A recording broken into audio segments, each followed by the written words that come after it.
சம்பவம்னு சொல்லுவாங்களே அது இதுதான் போல இருக்கு.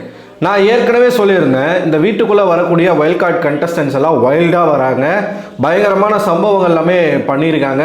அதிலும் குறிப்பாக சாண்ட்ரா பார்வதி போட்டு பிரித்து மேய்ஞ்சிருக்காங்க அப்படின்னு வந்து நான் சொல்லியிருந்தேன். இப்போ நிறைய பேர் வந்து பார்வதிக்கு சப்போர்ட் பண்ணிட்டு, பார்வதியெல்லாம் யாராலையும் ஒன்றுமே பண்ண முடியாது, பார்வதி தான் இந்த சீசனுடைய டைட்டில் வினர். ஐயா யாரையா நீங்கள்லாம்? இதே பார்வதிக்கு தாயா நானும் கொஞ்சம் சப்போர்ட் பண்ணி அப்போல்லாம் வந்து எல்லாரும் என்னை திட்டினீங்க. இப்போ என்னன்னா பார்வதி யாராலையும் ஒன்றும் பண்ண முடியாது, அப்படிலாம் கிடையாது. ஸோ இந்த சீசன் பொறுத்த வரைக்கும் ஒரு பெட்டர் பிளேயராக தான் நம்ம பார்வதியை பார்த்தோமே தவிர்த்து பார்வதியை ஒரு டைட்டில் வின்னராக நம்ம பார்க்கல. ஏன்னா பார்வதி தன்னுடைய, அதாவது தனக்கு ஏற்ப சில விஷயங்களை வந்து மாற்றிக்கிறாங்க. அது வந்து ஒரு டைட்டில் வின்னருக்கான அழகு கிடையாது. டைட்டில் வின்னர் அப்படிங்கிறவங்க வந்து கொஞ்சமாச்சும் அவங்கக்கிட்ட அறம் இருக்கணும். அறம்னா நீங்கள் உடனே வந்து மற்ற விஷயங்களுக்கு போயிடக்கூடாது. அறம் அப்படின்னு சொல்கிறது வந்து நேர்மை கொஞ்சமாச்சும் இருக்கணும், சரிங்களா? ஆனால் பார்வதி கிட்ட அது இல்லை, அது வந்து நம்ம ஒத்துக்க தான் வேணும். சாண்ட்ரா அவர்கள் வந்து ஒரு பயங்கரமான காம்படிட்டராக இருப்பாங்க பார்வதிக்கு அப்படிங்கிறது தெரிஞ்சு போச்சு இந்த 2வது ப்ரோமோ பார்க்கும்போது. ஸோ இன்றைக்கான 2 ப்ரோமோ போட்டிருக்காங்க.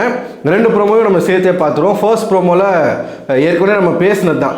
ஸோ முதல் ஆளாக பிரஜின் மற்றும் சாண்ட்ரா 2 பேருமே என்ட்ரி கொடுக்குறாங்க. நான் பிரஜின் அவர்கள் வந்து வருவாரா மாட்டாரா, இல்லை அவர் வந்து ஒரு வாரம் கழித்து போடுவாங்களா அப்படின்னு நினச்சா பார்த்தா கப்புலாவே என்ட்ரி கொடுக்குறாங்க. அடுத்ததாக இவங்க திவ்யா அவர்கள் வராங்க. கடைசியாக அமித் பாகவ் அவர் வந்து வரார். முதல்ல ஸ்டேஜில் ஏறி வந்து என்ன பேசுகிறாங்க அப்படின்னு பார்த்தீங்கன்னா, பிரஜின் சொல்கிறாரு நான் பிரித்து மேய போகிறேன் அப்படின்னு சொல்கிறாரு. சாண்ட்ரா வந்து இங்கே ஒரு குரூப் இருக்குது, அந்த குரூப்பை உடைக்கணும் அப்படின்னு அவங்க சொல்கிறாங்க. அதுக்கப்புறமா திவ்யா வந்து அவங்க ஸ்ட்ராட்டஜி என்ன அப்படின்னு சேதுபதி அவர்கள் கேட்கும் பொழுது அவங்க ஒரு ஸ்ட்ராட்டஜி சொல்கிறாங்க. அமித் அவர்கள் வந்து நான் சொல்ல மாட்டேன், நான் வந்து செஞ்சு காட்டுறேன் அப்படின்னு அவர் சொல்கிறார். ஸோ 4 பேருமே என்ட்ரி கொடுக்குறாங்க. ஏற்கனவே நமக்கு தெரியும், வைல்ட் கார்டு வந்து என்ட்ரி கொடுக்குறாங்க அப்படின்னா ஒவ்வொருத்தருக்கும் ஒவ்வொரு டாஸ்க்கு கொடுத்து அனுப்புவாங்க. அப்படித்தான் பிரஜின் மற்றும் சாண்ட்ரா அவர்களுக்கு ஒரு டாஸ்க் கொடுத்து அனுப்புகிறாங்க. அதாவது வெளியில் அந்த இது ஏற்கனவே இருந்துச்சு, போன சீசனில் இருந்துச்சு, ஒரு கண்டஸ்டனுடைய ஃபோட்டோ இருக்கும். அந்த ஃபோட்டோ வந்து எரிக்கணும். கீழே வந்து ஒரு அடுப்பு மாதிரி வச்சுருப்பாங்க, அதில் வந்து எரிப்பாங்க. ஸோ இந்த கண்டஸ்டன்ஸ்க்கு இப்போ இருக்காங்க இல்லையா, அவங்ககிட்ட போயிட்டு பிரஜின் மற்றும் சாண்ட்ரா அவர்கள் வந்து கேட்குறாங்க, உங்களுக்கு ஒரு டாஸ்க்கு, நீங்கள் எதுக்காக இந்த வீட்டுக்கு வந்தீங்க அப்படின்றத வந்து நீங்கள் எழுதணும். ஸோ ஃபோட்டோவுக்கு பதிலாக வந்து எல்லோரும் எழுதுகிறாங்க, எதுக்காக இந்த வீட்டுக்குள்ளே வந்திருக்கோம் அப்படின்றத எழுதுகிறாங்க. அது இவங்களுக்கு கன்வின்ஸாக இருக்கும் பட்சத்தில் அதை வந்து எரிக்க மாட்டாங்க போல். இல்லை அப்படின்னா அது கிழிச்சு நாராக கிழிச்சு அந்த குப்பை தொட்டியில் போடுற மாதிரி போடுறாங்க. ஸோ பார்வதி அவர்கள் தான் முதல் பலிகடா. ப்ரோமோல தான் காட்டியிருக்காங்க. பார்வதி வந்து என்ன சொல்கிறாங்க அப்படின்னா, எதுக்காக நீங்கள் வந்தீங்க அப்படின்னு கேட்கும் பொழுது நான் வந்து நான் ரியலாக இருக்க வந்தேன் அப்படின்னு சொல்கிறாங்க. அப்போ சாண்ட்ரா அவர்கள் கேட்குறாங்க, ஓ இதுதான் ரியலா அப்படின்னு கேட்குறாங்க. இதை என்னாலே ஒத்துக்க முடியாது. பார்வதியை பெட்டர் பிளேயர்னு சொன்னதே நான் தான். யாருமே பார்வதிக்கு வந்து அதை கூட சொல்லலை, பட் நான் சொன்னேன். ஏன்னா அவங்களால தான் எல்லாரையும் எதிர்த்து நிற்க முடியுது, அந்த தெம்பு இருக்குது அப்படின்னு நான் சொன்னேன். ஆனால் பார்வதி ரியலான்னு கேட்டால் கிடையாது. இதே பார்வதி தான் எஃப்ஜே கிட்ட போய் சொல்லியிருக்காங்க, நான் வந்து கண்டென்ட்டுக்காக, அதாவது கண்டென்ட்டுன்ற வார்த்தையை யூஸ் பண்ணலை, அப்போ தான் ஷோ பார்ப்பாங்க, நம்ம கத்துனா தானே மக்கள் பார்ப்பாங்க, அப்போ தானே நம்மளை காட்டுவாங்க அப்படின்னு சொல்லிட்டு சொல்கிறாங்க பார்வதி. ஸோ இது பார்வதியினுடைய ரியல் கேரக்டர் கிடையாது. இப்போ ரியல் கேரக்டர் அப்படின்னா ஒருத்தர் கூட ஒரு கான்ஃப்ளிக்ட் ஏற்படுது அப்படின்னா அந்த கான்ஃப்ளிக்டை தாண்டி வந்து நம்மளால் போகவே முடியாது.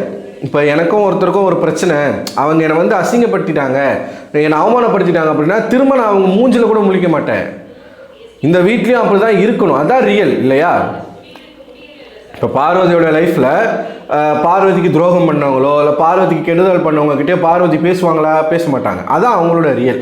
ஆனால் இந்த வீட்டுக்குள்ளே பாருங்கள், யாரு கூடலாம் சண்டை நடக்குதோ அவங்க கூட அன்றைக்கி நைட்டே உட்காந்து கொஞ்சம் கொலாவிக்கிட்டு இருக்காங்க. கமருதன் கூட எவ்வளோ பெரிய பிரச்சனை, உட்காந்து சத்தியம் வாங்கிட்டு இருக்காங்க, நான் உன்னை பற்றி பேச மாட்டேன், நீ என்னை பற்றி பேசக்கூடாது, சத்தியம் வாங்கிட்டு இருக்காங்க. இது ரியல் கிடையாது, அது கேமுக்காக அவங்க பண்ணுறாங்க. அது அவங்க வந்து எஃப்ஜே கிட்ட சொல்லியிருக்காங்க. ஸோ இது வந்து ரியலான கேரக்டர் அப்படின்னு என்னாலே அக்செப்ட் பண்ணிக்க முடியாது. அப்போ சாண்ட்ரா அவர்களும் பிரஜின் அவர்களும் அதுக்கு தான் வந்திருக்காங்களே, இந்த வீட்டுக்குள்ளே ஒரு குழப்பத்தை ஏற்படுத்துறதுக்கு தான் வைல்ட் கார்டே. அதுவும் ரொம்ப எக்ஸ்பீரியன்ஸான ஆட்கள் இந்த வீட்டுக்குள்ளே வந்திருக்காங்க, சரிங்களா? இப்போ ஒவ்வொருத்தருக்கும் ஒவ்வொருத்தரை வந்து டார்கெட்டு. இப்போ சாண்ட்ரா அவர்களுக்கு பார்வதி டார்கெட்டு, பிரஜின் அவர்களுக்கு அந்த வீட்டுக்குள்ளே இருக்கக்கூடிய சபரி வந்து டார்கெட்டு, இப்போ இவர் ஐயோ அமித் அவர்களுக்கு வேற ஒருத்தர் டார்கெட்டாக இருப்பாங்க, திவ்யாவுக்கு திவாகர் தான் டார்கெட்டான், திவாகரை வந்து போட்டு பொலன்னு பொலகிறாங்களாம் வந்து. ஸோ அது வந்து இன்னும் வரக்கூடிய ப்ரோமோக்களில் தெரியும். அதுக்கப்புறமா பார்த்தீங்கன்னா கமருதீனை கேட்குறாங்க, யாருடைய பேப்பரையும் அவங்க வந்து வைக்கல, எல்லாத்தையுமே நாராக கிழிச்சு தான் போடுறாங்க. தேவைதான் இதெல்லாம் இவங்களுக்கு தேவைதான். இவங்க அரோரா அவர்கள், உங்களுக்கு ஒரு நியாயம் இருக்கும் எனக்கு ஒரு நியாயம் இருக்கும் அப்படின்னாங்க. டப்புனு கிழிச்சிட்டார் அவர் பிரசிடென்ட். கிழிச்சோன்னே தட் வாஸ் ஸோ ரூட் அப்படின்றாங்க. நேற்று விஜய் சேதுபதியே சொல்லிட்டாரு, இங்கே உட்காந்துருக்க ஆடியன்ஸ் மாதிரி நாங்கள் 2 பேரும் அந்த வீட்டுக்குள்ளே அனுப்பியிருக்கோம், அது ஒன்று அரோரா இன்னொன்று துஷார் அப்படின்னு சொல்லிட்டு. நீங்கள் கோவப்பட்டு பிரயோஜனமே கிடையாது. 20 நாட்கள் 25 நாட்கள் நீங்கள் எதுவுமே பண்ணலை அப்படிங்கிறதுனால தான் இப்போ இந்த வைல்ட் கார்டு கண்டஸ்டண்ட்டை தரமாக சூஸ் பண்ணி அனுப்புகிறாங்க. நானுமே வைல்ட் கார்டு வரணும் தான் வெயிட் பண்ணிட்டு இருந்தேன். இப்போ தான் கேம் மாறும், இப்போ தான் உண்மையான சப்போர்ட் வந்து யாருக்கு போகும் அப்படிங்கிறது நமக்கு தெரியும். என்னை பொறுத்த வரைக்கும் என் மைண்டில் இருக்கிறது ஒன்று தான், எக்காரணத்து கொண்டும் இந்த வாட்டர்மெலன் வந்து ஜெயிச்சிடக்கூடாது. அது ஒரு கேவலமான ஒரு உதாரணமாக மாறிவிடும் இந்த சொசைட்டிக்கு. அதனால் வாட்டர்மெலன் தாண்டி யார் பார்வதி கூட ஜெயிக்கட்டும், ஆனால் விளையாட்டினா மட்டும்தான் ஜெயிக்க முடியும். உண்மையாக இருக்கணும், அந்த டைட்டிலுக்கு உண்மையாக இருக்கணும், டிசர்விங்காக இருக்கணுங்க, அவ்வளோதாங்க. இந்த டைட்டிலுக்கு இவங்க தான் டிசர்விங் அப்படின்னு அவங்க வந்து அவங்கள ப்ரூவ் பண்ணணும். அதான் இந்த ஷோ.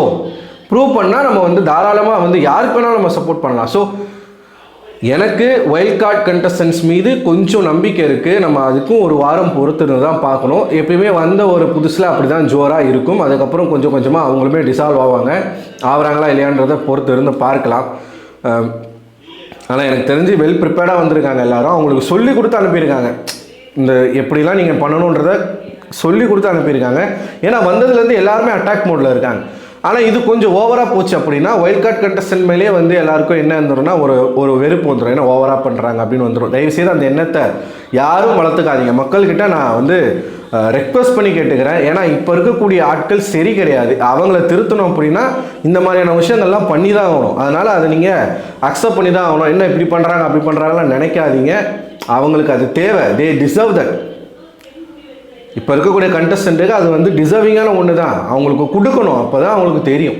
விஜய் சேதுபதி நேற்று எல்லாரையும் போட்டு ரோஸ்ட் பண்ணும்போது நம்ம ரசித்தோம் தானே, அதே தான் வைல்ட் கார்டு கண்டஸ்டன்ட் பண்ணும்போது நம்ம ரசிக்கணும். ஸோ அதில் யார் பெட்டராக இருக்காங்க அப்படிங்கிறத நம்ம பொறுத்து இருந்து பார்ப்போம். ஸோ நீங்கள் என்ன நினைக்கிறீங்க? வைல்டாக இறங்கியிருக்கிறாங்க wild card contestant. So Vijay சேதுபதியும் அதான் சொல்கிறாரு, வைல்டான ஆட்களை நாங்கள் இறக்குறோன்னு சொல்லிட்டு. வைல்டாக இருக்காங்களா, எப்படி இருக்காங்க, இதில் யார் வந்து ஃபைனல்ஸ் வரைக்கும் போவாங்க? எனக்கு பிரஜின் அவர்கள் மீது ஓகே ஓரளவுக்கு தோணுது, பட் பொறுத்திருந்து பார்ப்போம். உங்களுக்கு அந்த மாதிரி யாராச்சும் தோணுனாங்க அப்படின்னா கமெண்ட் பாக்ஸில் கமெண்ட் பண்ணுங்கள். அடுத்த ஒரு வீடியோவில் உங்களை சந்திக்கிறேன். அதுவரை உங்களிடம் விடைபெறுவது நான் அரவிந்தன்.